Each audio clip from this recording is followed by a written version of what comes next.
first, Newsline with Faraz Shaukat Ali on TV1. And a very good evening to you and a warm welcome to Newsline Live. And I'm delighted to tell you that my guest this evening is Mr. Rehan Jayawickrama, who is, of course, the Deputy Chairman of the SJB Youth Wing. Good evening to you, Rehan, and welcome back to Newsline Live. Good evening, Faraz. Always good to be on your show. Thank you. Now then, Rehan, the question today is, will the youth of Sri Lanka walk the presidential talk? Will they? Highly doubt it. And why? Why do you say that? Because we had a president who got 6.9 million votes, predominantly youth voter base, selected president, stuffed up and had to leave. So now what we have is, in my opinion, a mandateless leader. And the way things are going doesn't look good at all. I mean, you do get the occasional few or Colombo's business community or predominantly business community who says that this is our savior. But that's also the same business community that said that Gotabaya Rajapaksa would be our savior. So right now what lots of people in that community are happy about is that businesses are doing good. But in my opinion, I would much rather have human liberty that will flourish than having basic human liberty perish. You're obviously referring to the anti-terrorism bill. Yes, which is horrendous. It's something that Sri Lanka has never seen before. When you speak about the context of it, and when you listen to people like experts like Salia Piris and Hejaz Hisbullah, Ambika, and all these notable figures, when they speak about it, it's actually horrible. Where I'll just give you two aspects on it. Where usually, if you're going to be charged under the PTA, the existing PTA, if you're going to be charged under that, it's the president or the defense minister who gives that order. The detention order. The dreaded detention order. But this particular act enables every single senior DIG in the country to make that order. And that's scary. That'll be wholesale detention orders coming around from the country. And also the fact that if I were to go outside my house and hold a board and express my freedom of speech and say that I am against the government, that could also be used as a tool to arrest me under the ATA. And that's pretty scary, don't you think? And your dear wife and beloved mother wouldn't know where you're being held? Yeah. No, I've got to give a little bit of credit. There are certain aspects which they have enhanced, which is for the betterment. Okay. You can't really call it for the betterment because I don't think that this should be replaced. I just think that it should be repealed. I just think. But then what about Sri Lanka is obviously, as you know, for the whole, probably the entire lifetime of yours, bar maybe 3 or 4 years, we had a terrorist problem. Yes. So don't you think we need laws to have, to control terrorism? If that law is going to be used to combat terrorism, that's understandable. But if it's going to infringe on the basic human rights of citizens of this country, don't quite agree with it, really. And also, what about the part, and I'm coming to this because part of this program, I want to talk to you about political arrogance. Part of this whole thing, of this anti-terrorism bill, includes a provision where the president can proscribe any organization. Yes. So if he doesn't like the SJB, and he's not entirely fully fond of it, is he? He might just proscribe you. You never know. And is that worrying? I'll tell you what my basic point about the ATA is. My basic point is that it's implemented not for the betterment of the country, but it's to appease members of the SLPP who had their houses burnt out. Right. It's been used to protect lawmakers who generally are already protected. And it's going against basic human rights, and it's going to be the worst. And I categorically state it's going to be the worst thing that will ever happen to this country. And it'll be the start of many bad things But, you know, as a member of, as a youthful politician, and I take it that your constituency includes a fair number of youthful people who can relate to you because of the age. What's the youth looking for from your hands-on experience? What are they looking for? They're looking for a very fruitful type of system change. One where it's not only the rich that gets richer, but where there'll be a balance when it comes to social equity, where a poor man will not get poorer while the rich get richer. They're looking for justice within the social system. They are looking for justice when it comes to the East attack, for example. They are looking for perpetrators who were involved in the bond scam and many other scams to go to jail. So I don't see any of that happening. So like I said, if anyone talks about the economy going up or the economy stabilizing, I don't quite agree with that as well. And I don't believe in this savior complex where every single ruler or politician that comes to this high chair is treated like God. I don't agree with all that. And now what we're saying is not a savior syndrome.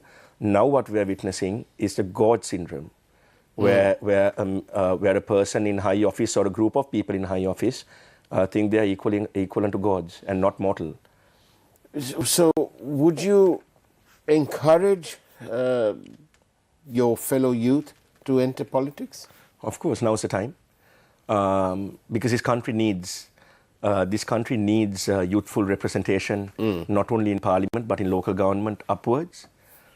I don't generally classify myself as youth anymore. I don't want anyone getting annoyed about that fact, about people who are as old as me, that we don't consider ourselves youth anymore. But we need younger blood. We need the 20s, the mid-30s, the early 30s, the mid-20s. We need this entire range of youngsters coming up and not really going abroad and resulting in brain drain, but I think they should use their expertise, which is why the SJB, within a few weeks, within the next month, is going to go head hunting to every single village, in every single electorate, in every single divisional secretary in this country, looking for young blood.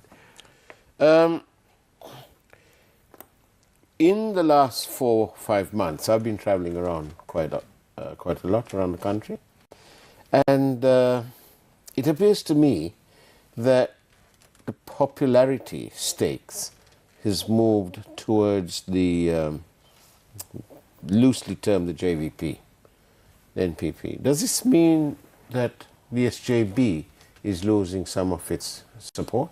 I don't quite agree with that. I know, yes, there are points of criticism. I know that there are certain points that we are criticized about. But overall, the bigger picture is that the SJB believes in a team. Yes, our leader is Sajid Premadasa. Yes, we have rallied behind him as a leader. But that particular leader has given room for young talent, for good talent, for talent with wisdom, talent with knowledge to flourish in the party. So I think that's what we're about. We're about a good team. And I think if we are given the responsibility to govern, I think we will do it better than any other political party that has governed Sri Lanka. And I mean that with all my heart. And are you saying that out of a sense of conviction, though? Yes, absolutely. Saying, just give us a go and see how it is. But, you know, is Sajid Premadasa cut out to be a politician in this country? As much as people say that Nama Rajapaksa is cut out to be a leader. I think Sajid Premadasa has proven with deeds and action what he has stood for. Started politics in 1991, I believe, or 1992. Been winning Hambantota district for as long as I can remember. Held various posts, not tainted with corruption. Yes, accused of certain levels of corruption, but I can tell you that they're all baseless. If not, they should throw him in jail by now. And I think he has it in him. And I also see a lot of patience in some of the decisions that he's been making. And I think most of the decisions that he took that people are criticizing then, you mark my word, in a few months' time or in a year, people will start saying that the decisions that he made is what will enable the SJB to have a clear governing path in the future. One that is not tainted with corruption, one that is not mixed with the rogues, the thieves, one that is only associated with the best of the best.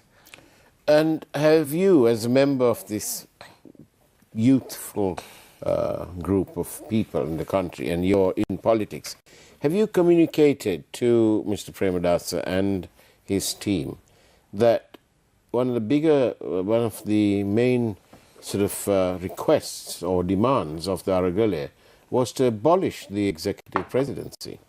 Is he aware that the young people down there want this? I just want to remind you about something. It was 2 years ago, or I think sometime last year, where he made a statement in Parliament which is on the Hansard, that is 100% for abolishing the executive presidency. And he's the only person who has promised to abolish it, not just abolish it, but within weeks after he comes into power. He is not someone who has said that he needs the executive presidency, but he believes in the devolution of power. So does the SJB. And for us, I think the SJB is one of the first parties and one of the only parties to come out and say that we will abolish the executive presidency. And I can tell you, he is 100% for abolishing the executive presidency.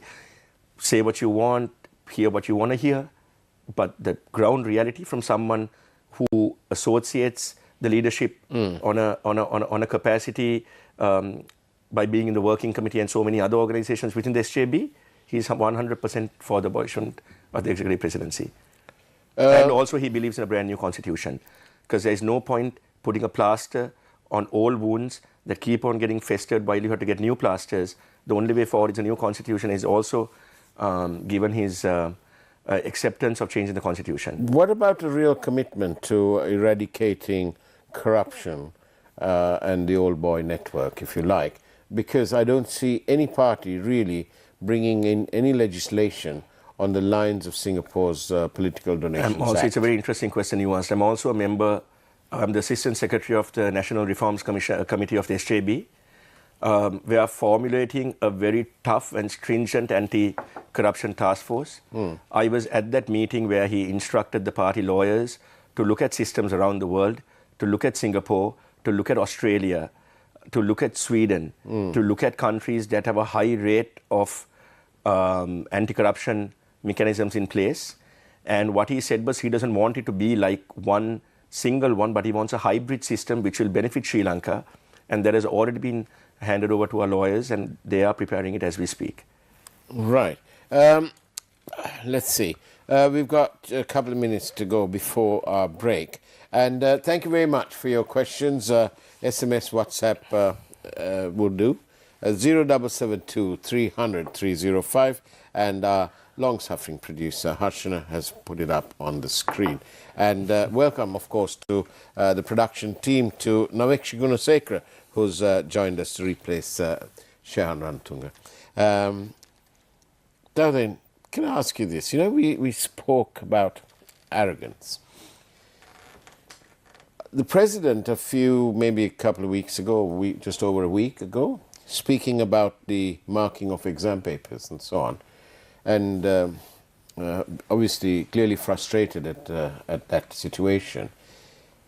He said at the time that if these people don't mark the papers and get their act together, he will, in essence, prosecute them, and they may even lose their property. That's one point.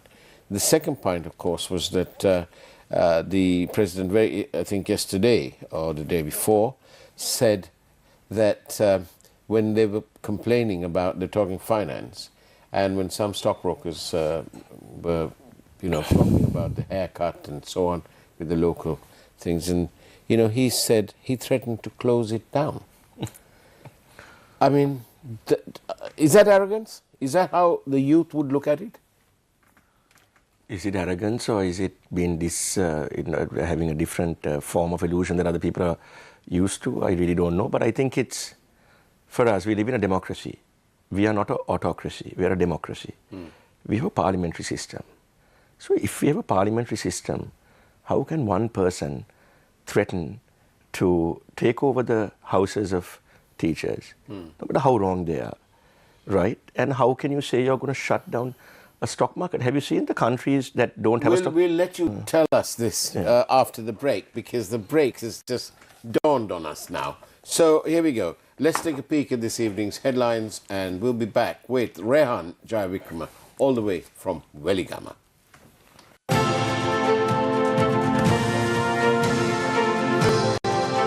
News First, Newsline with Faraz Shaukat Ali on TV1.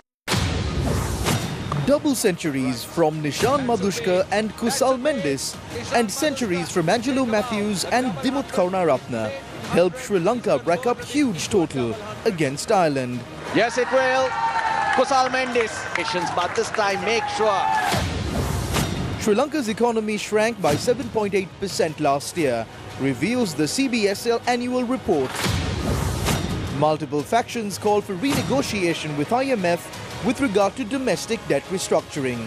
කාටද සහතිකයක් දෙන්න පුළුවන් වන්නේ මේකෙන් අහිතකර බලපෑමක් ඇතිවන්නේ නැහැ කියලා සේවක අර්ථසාධක අරමුදලට සේවක භාරකාර අරමුදලට ඉතාමත් නික්මනින් IMF එකත් එක්ක මේ සියල්ලක්ම රීනෙගෝෂিয়েට් කරන්න.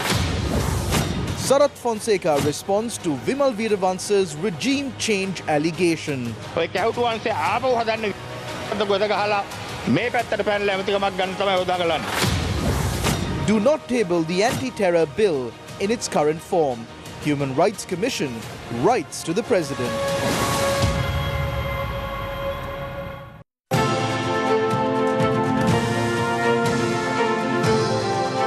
News First, Newsline with Faraz Shaukat Ali on TV1.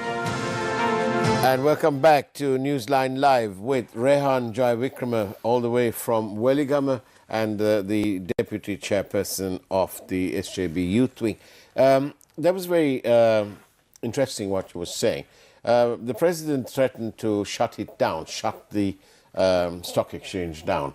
I suppose the executive president with untrammeled powers, as our president has, may be able to do that. But you were making an interesting point about that.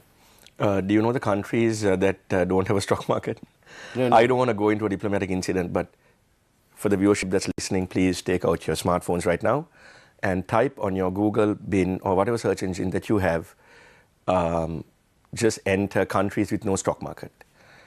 I think that should... And that will bring out a whole lot of countries. A lot of reality and clarity into what I'm saying. But what I'm saying is, for us, I mean, no joke, you can't make statements like that. Not when Sri Lanka is... How does that appeal to the youth? Because obviously the youth are the people who they were behind the Aragale and so on, and they fired the conscience of the country. So how do you, as a youth, take it? While looking at it from that perspective, I'm thinking, imagine you're an investor and you want to invest big money in Sri Lanka. And that has to be regulated through the stock market. Yeah. Now, you're watching TV one day and you hear the president of the country saying he's going to close down the stock market if things get bad. Are you going to invest? What does that result in? Imagine if it's a multi-million-dollar hotel project that will grant thousands of jobs to youngsters in Weligama and Midissa all the way up in Mathura. What if it's a huge hotel project? That not only makes investors lose confidence, it also makes a huge void in youth getting jobs within the system, within all these investments. So these are all very, very, very disastrous statements. And with all due respect to the president, I think he should think about some of the things he says. According to some, he's a man of great wisdom. But it's baffling to me. How can you say you're going to close down a stock market of a country? I've never heard of that sort of thing being said anywhere. Have you? Well, no, I haven't. But I just thought I'd get somebody else as well to say it. Now then, we spoke arrogance, but back in 2013, Navi Pillai said that she was worried that Sri Lanka had a growing authoritarianism. So in the same lines, let's take a look or let's discuss what went on in Parliament and the matter of parliamentary language. Well, what do you make of that? Sometimes when I laugh, I don't know whether I'm doing it because I want to cry or whether I really want to laugh. Right. But in this instance, I think it's out of pure sadness. Right. I mean, look at the things that were said in Parliament. We had the foreign minister of the country calling fellow Sri Lankan, I won't say minority, I don't like that word, a fellow Sri Lankan parliamentarian that he is, and I quote, according to the unedited version of the Hansard, a communal bastard. How does that sound?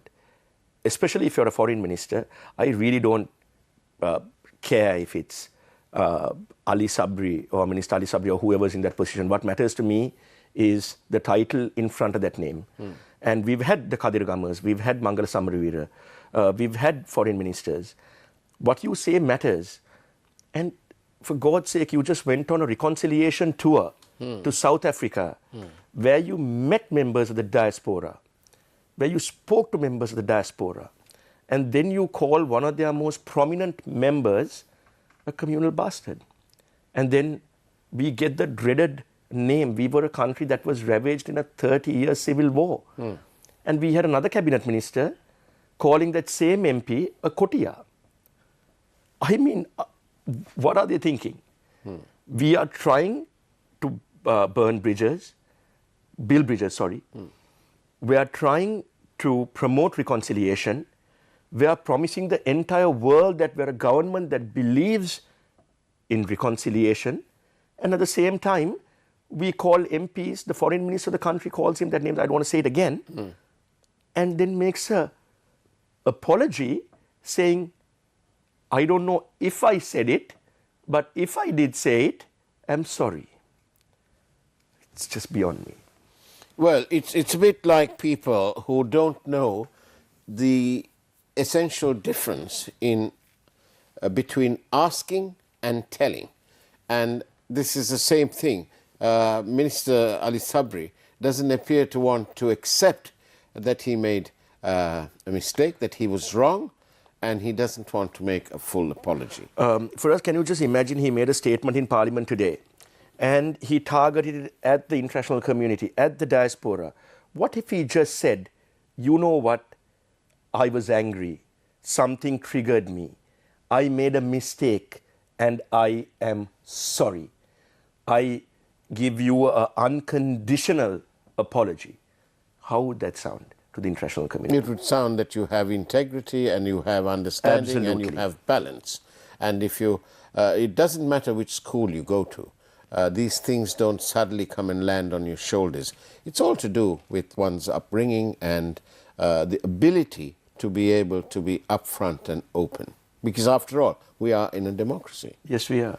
But I don't believe that we are in a democracy anymore. We are not having elections. We have a state where the youth are not given the right to franchise. We have 18-year-olds who want to cast their first vote, who are denied of their voting franchise. So how are we a democracy? In what way are we a democracy? We are nearing autocracy. We are nearing absolute power for one man or one person. And I mean, where we are going to head as a nation for us all depends on how the youth are going to react. The Aragalaya, the first time around, was a very peaceful, vibrant, colorful Aragalaya. I have deep concerns and I have deep-rooted sense of fear if things like the ATA are passed, that it's going to drive our country to further and further anarchy. And the youth in the south, where you come from, it's a tourist hub. A lot of people make money when tourism is booming. I've been to various parts of that area, and it looks like almost all the tourists who turned up in Sri Lanka have ended up in the bays over there in the south. So how concerned are the youthful people who are making their living out of surfing and restaurants and bars and so on, and accommodation? Are they really aware of the seriousness of what is going on in terms of the anti-terrorism bill, the PTA, and this growing sense of authoritarianism in the country? There is a huge aura or a cloud of uncertainty that is looming, not only in the southern province, but in many other provinces around the country. It's not a good feeling to have, because we have just recovered from the East attack following COVID, following a disastrous presidency of Gotabaya Rajapaksa, and we're still reeling from those after effects.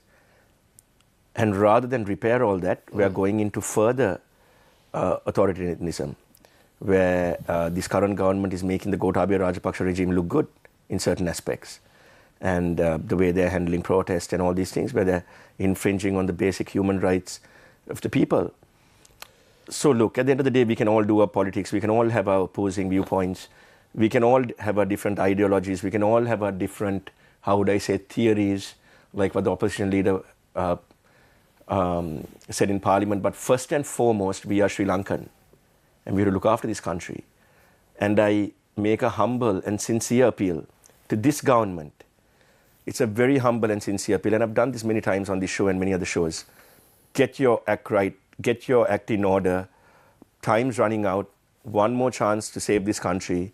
The way it's going, we're going to land in further anarchy. So get your job right and do your job right. Again, thank you for the several questions. And you can tell that the people out there are terribly worried about what's going on in our economy. Will the SJB assure the nation that they will definitely take legal action against all the politicians who have robbed this nation to date and jail them? The people of Sri Lanka wants to see them punished and the money recovered. Is it something that is part of the DNA of the SJB now? I don't think it's up to a politician to catch crooks and play cops and robbers, but the SJB will create a stringent anti-corruption task force where it will be impossible for politicians to interfere in the legal processes in the country. That's what we want to do. And that's what our people need to know. We are not here to catch crooks. We are here for legislation and to create sound legislation. And trust me when I tell you that we will do it if we are given the opportunity. So don't, regret mistakes like what you made when voting for Gotabaya Rajapaksa. Trust in us, have faith in us, and trust that we have a good enough team to get this job done. And I can't reiterate that point enough, that we are going to have probably the best anti-corruption framework in place, where it will not be the job of the politician to catch crooks, but it will be that of law enforcement, like you have in any decent democracy in the world. I hear what you said, but my mind, as you were saying it, went off to the letter sent by DIG Ajit Rona, complaining, in essence, complaining about his transfer. There were several others who've been transferred as well. Do you think that this is all because there's too much of politicization and that we should have a return to real independent commission? As long as politicians have a choice in twisting and turning and enforcing bureaucracy or messing with the roles of public servants, whether it's police officers, whether it's teachers, whether it's railway guards, whether it's highway workers, whether it's port workers, politicians should not have the capability or the ability or the chance to transfer anyone for that matter. So that is what the SJB is trying to change, among many other things. And in a word, can you see the SJB forming the next government? Yes. Well, Rehan Jayawickrama, thank you for your time on Newsline Live. Thank you for having me on. We do hope that people such as you will actually end up in Parliament and perhaps make a change. Out with the old fossils, in with the young Turks. I don't agree with the old fossil part, but yeah, whatever, everything else you said. That's the way it was, ladies and gentlemen, on Newsline Live with Rehan Jayawickrama. Take care. Have a great evening as much as you can, of course. And God bless you all. It's now time for